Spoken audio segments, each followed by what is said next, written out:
Welcome to square 6. This is what we're making, so let's begin. We got our yarn here. It's 11 wraps per inch, DK weight. Got our needles, 3.5 DPNs, US number 4s. We're always going to use 3.5s. And we're going to use a long tail cast on, so just go ahead and section off a bit of yarn for your tail. And, this is plenty, but, it's always a good idea to perhaps have more than plenty. So yeah, let's just grab a little more just to be sure. Now we're very sure. So make your slip knot here. And if you're not familiar with this cast on or this slip knot, or you don't know what's going on, just click this video top left. It'll explain everything about this cast on. So grab your needle, place it through the slip knot, tighten it up, and we're gonna cast on 22 stitches. So just go ahead and cast on 22. Make sure they're not too tight or your first round is going to be harder than it needs to be. So let's just skip ahead a little here. Cast on the last few, and I think that's enough. But even if you're sure, always count over your stitches before you begin to make sure you have the exact amount you want. So 8, 12, 14, 16, 18, 20, 22. Okay, we're good. So get into position.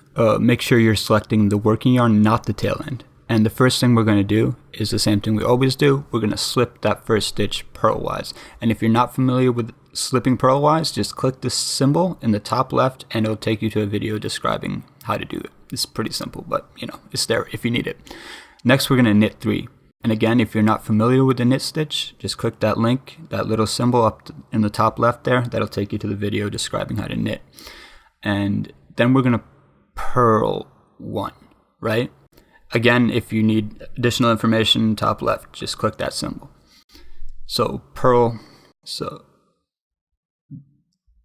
let's get it. See there, if you're having trouble getting that yarn around, just bring your finger down. So we knit 3, and then we purl 1, and that's going to be our repeat. Let me actually just bring up the simplified version of the pattern here, so you can see. On the bottom row there, the row we're starting on, we're reading from right to left. And we're knitting 3 and then purling 1. And then we go back and start again, knit 3. And then purl 1, right? So it's a 4-stitch kind of repeat in a way. Or not in a way, it is. So we're coming up on the end here, knit 1 more. Careful not to split the yarn, of course. And then purl. And we always want to end on a purl as well. Messing this one up pretty bad. Let's see. Harder. Always so hard on the first round, I'm telling you. That's why you cast on pretty loose. This cast on's a little too tight. But anyway, there we go. That's the first round. And we ended on that purl. So we slip the first stitch purlwise and we purl the last stitch every time. That's how we roll. So you see those 3 purls in a row right there? Those are our knits on the front, but on the back they're purls. And that goes for the pattern as well. So when we slip this first stitch purlwise, we begin reading the pattern on row 2 from left to right. And this is a purl because we're on the back. It looks like a knit on the pattern, but it's a purl because we're on the back. You get what I'm saying? So we knit the next one, which looks like a purl. You see it there? I highlighted it, and the next one is a purl. Highlighted it again, and this is a knit, right?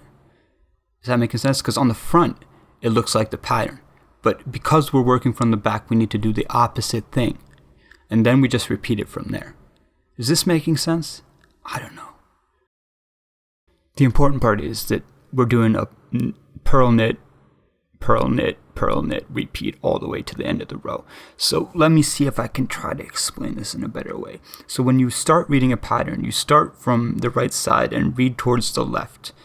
And then you do exactly what it says, because you're looking at it from the right side. And then when you get to the end and you turn around to row 2, you read from left to right and you do the opposite of what it says. So a knit is a purl and a purl is a knit because you're on the wrong side. If that doesn't make any sense, please just let me know and I'll try to explain it in a better way or more visually. But hopefully that gets the information through to you. Anyway, let's start on row 3. So we're going to slip the first stitch purlwise again, and then we look up at our pattern. It calls for a knit and then a purl and then 2 knits. So we're going to knit, purl, and then 2 knits, right? So let's do it. Knit, purl, and then 2 knits.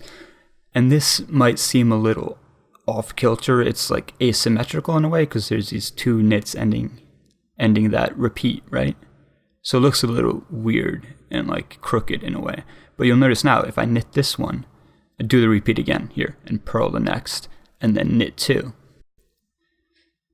If we have a look at it now, you'll see those 3 knits are right next to each other because I started the row with a knit and I ended it with 2, and those get grouped together visually.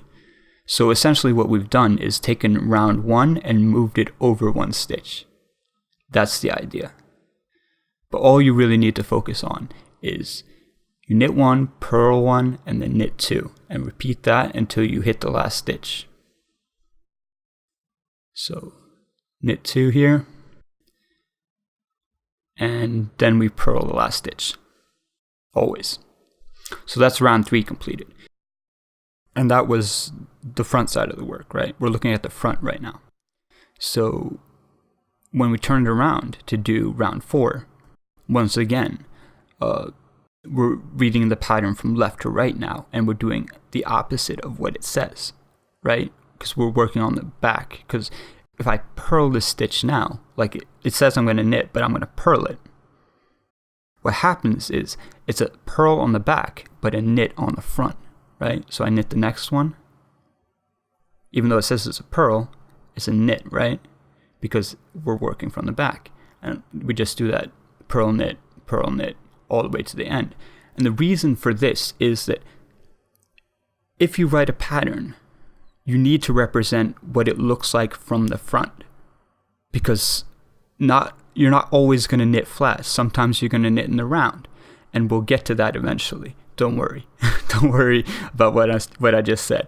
Essentially what I'm saying is when you turn the work and you're knitting in the flat, do the opposite of what it says on the pattern. A knit is a purl and a purl is a knit when you're all on the flip side. And we end on a purl. So that's one iteration complete there. So you can see this kind of diagonal purl structure starting to emerge. Do you see it there? It's not super visible yet. We're going to have to do a few more iterations before it really starts to show itself. So let's just go ahead and move on. And we're going to start again on, this is round 5, the same as round 1. So we slip the first one and then we knit 3. 1, 2, and 3. And then we purl 1. And then we repeat that. We knit 3 and we purl 1. We knit 3, we purl 1. All the way to the end. And then we purl the last stitch. So you see here this diagonal kind of structure starting to emerge? That's what we're going for. It's pretty interesting, right? Because we're still just working with knits and purls. But we're getting all these different kind of alternating results, and like the possibilities are really, really massive. Like I went into the mathematics of it earlier, but just the amount of results you can get from just knits and purls is magnificent. It's astounding. And we always end on a purl stitch. So that's round 5 completed.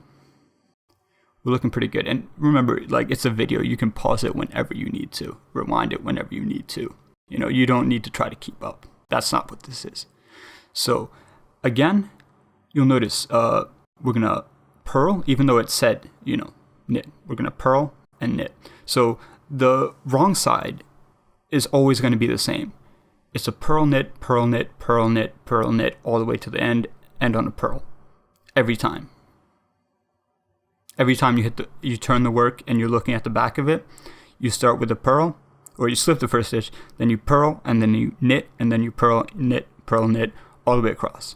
That's all you need to do, like on the wrong side of the work. So really the pattern is only complex on the front side. Whereas the first round of the iteration was knit 3, purl 1, Whereas on the third row of the iteration that we're going to do now, it's knit 1, purl 1, that one right there, and then knit 2, right? So we're going to knit this one, I'm going to purl this one. You see there? And then we're going to knit 2. Which seems imbalanced, but because we knit the next one, it's actually knit 3 in a way. It's just skewed across, and the representation of the pattern needs to mimic that. So we knit 2, and then we begin again, knit 1, purl 1, and then knit 1, 2, and 3, and then purl 1. You see how it kind of adds up? It's just a representation has to be the way it is to, facilitate the information that you need to create the pattern you want. So we always end on a purl, and then we switch it around again. So you can see, we're starting to get what we want here with these diagonal purls. So not bad. So this is round 8 now?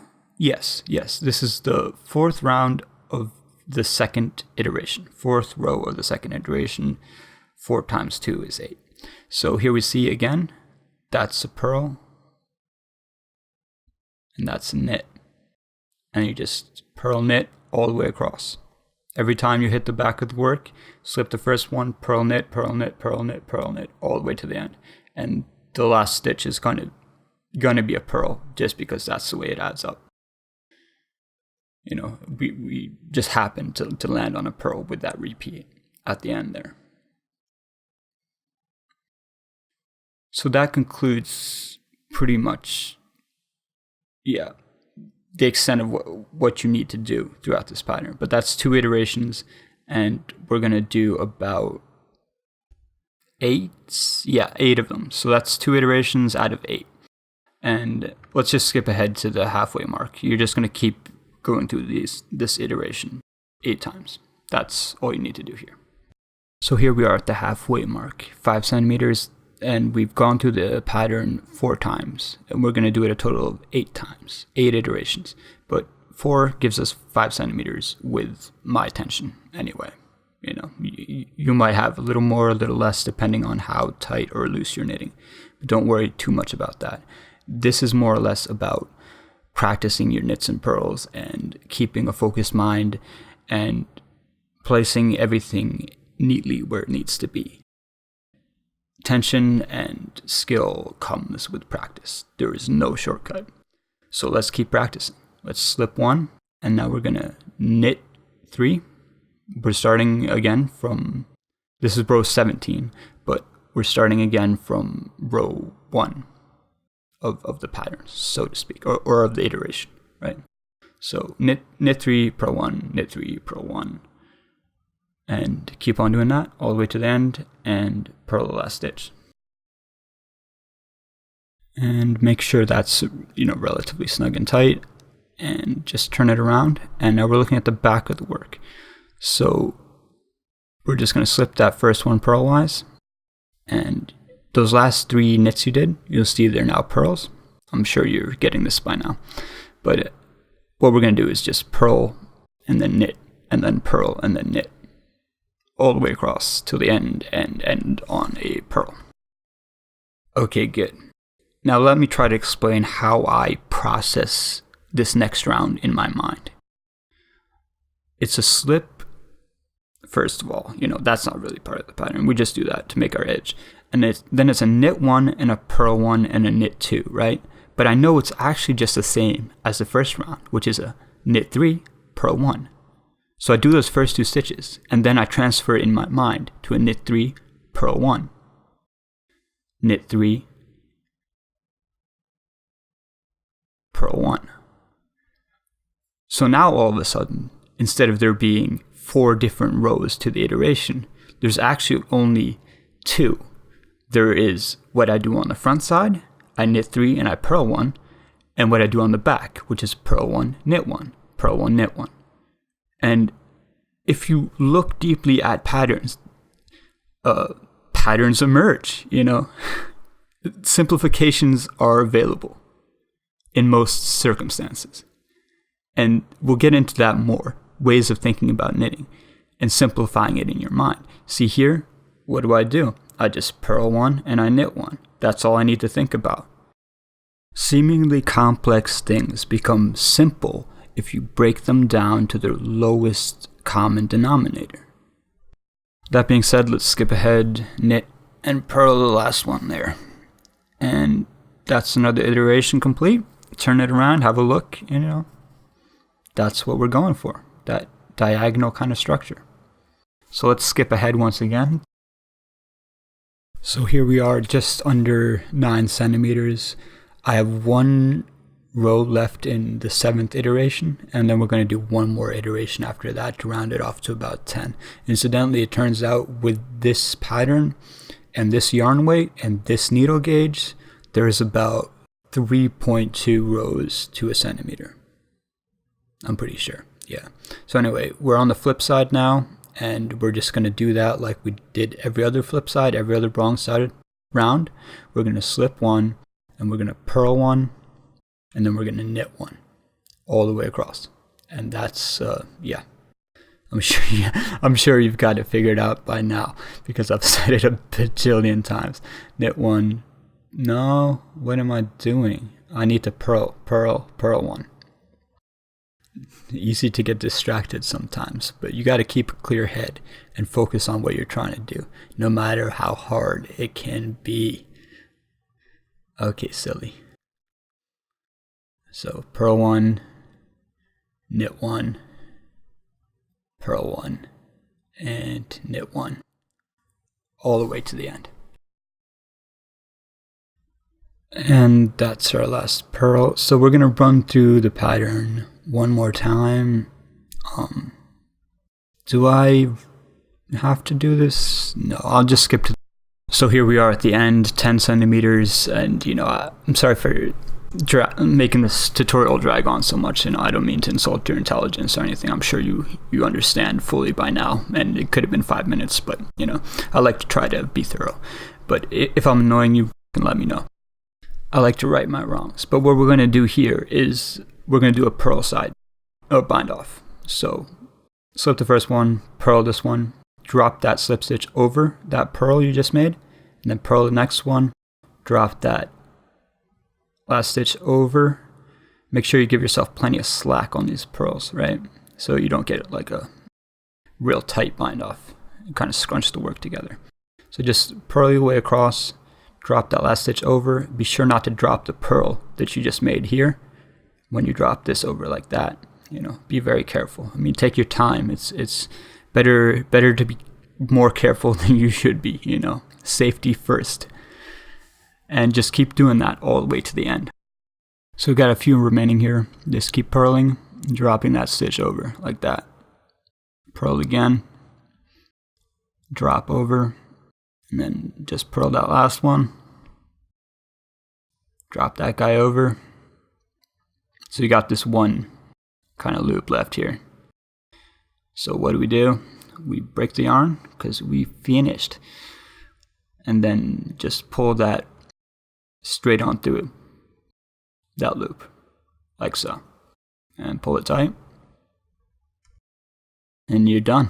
Apart from, sewing off, but we'll glaze over that once again. So check out your work, Got a pretty interesting pattern going on. The back looks kind of like garbage, but, we're not interested in that. It's the front side. This is what's going on here. This is the cool side. So I hope you enjoyed that, and let's move on to square 7.